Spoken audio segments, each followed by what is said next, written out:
All right, let's talk about Macbeth. We're going to zero in on one of the most important scenes in all of Shakespeare. Act 1, Scene 3. This is the moment a celebrated war hero gets a single dark idea planted in his head, an idea that's going to bring down an entire kingdom. So, let's get into it. But here's the thing.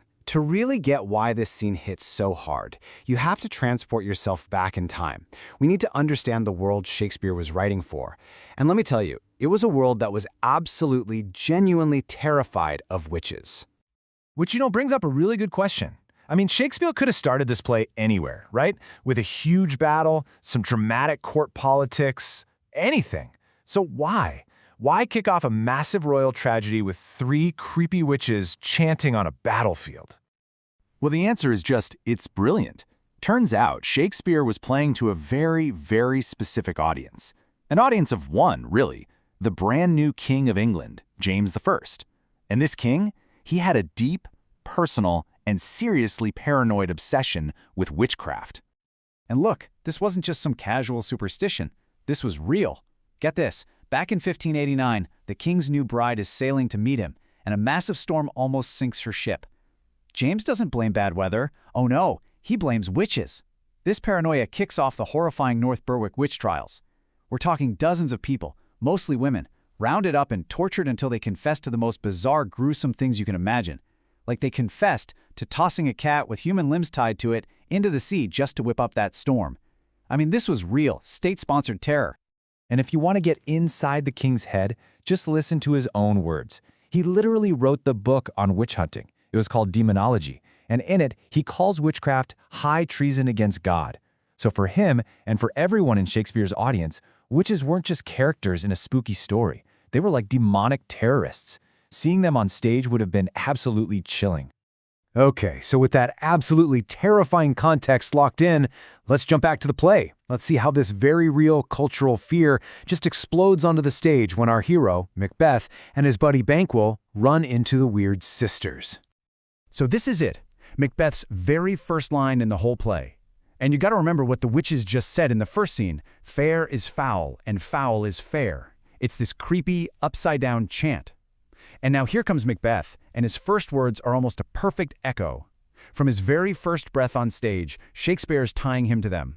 It's this uncanny connection that basically says, yep, this guy's already in their world. And then bam, the witches drop these 3 bombshell prophecies. For Macbeth, it's like a corporate ladder to the top.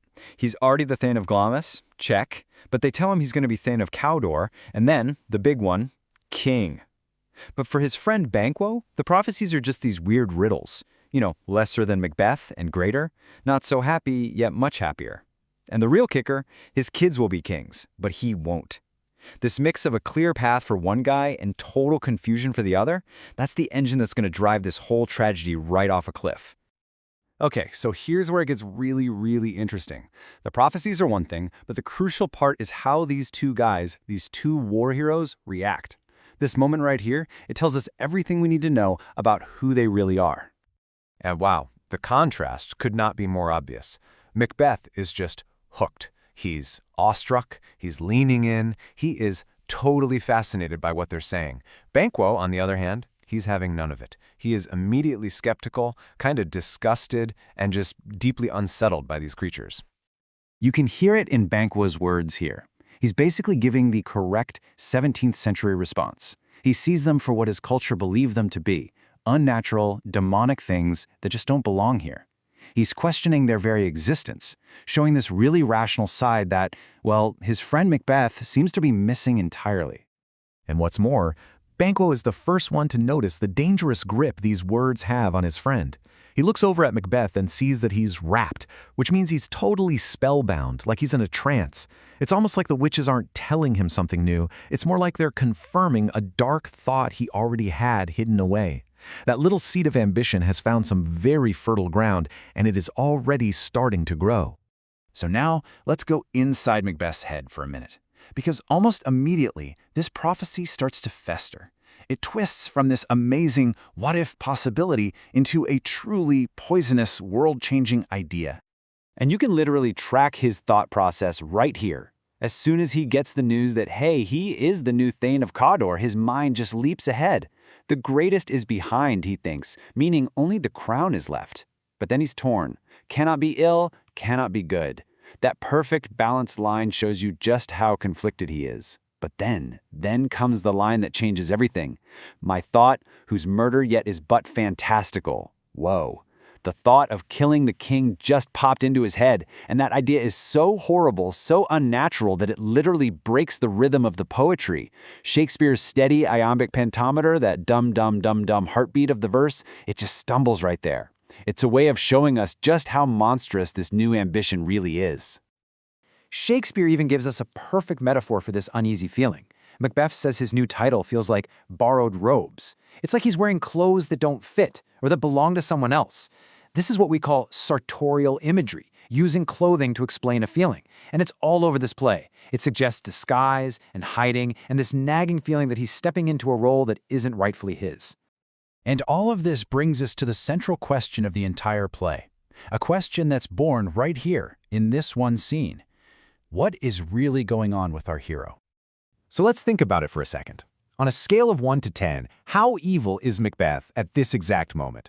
Before he's actually done anything, before he's even talked to his wife about it, is he a 1, a basically good guy who's just been tempted by a terrible thought? Or is he already like a 7, a guy whose dark side was just waiting for an excuse to come out and play? And that right there is the question that makes this play an absolute masterpiece. Did the Weird Sisters corrupt a nobleman? Did they plant a brand new evil idea in his head? Or did their prophecy just unlock a cage?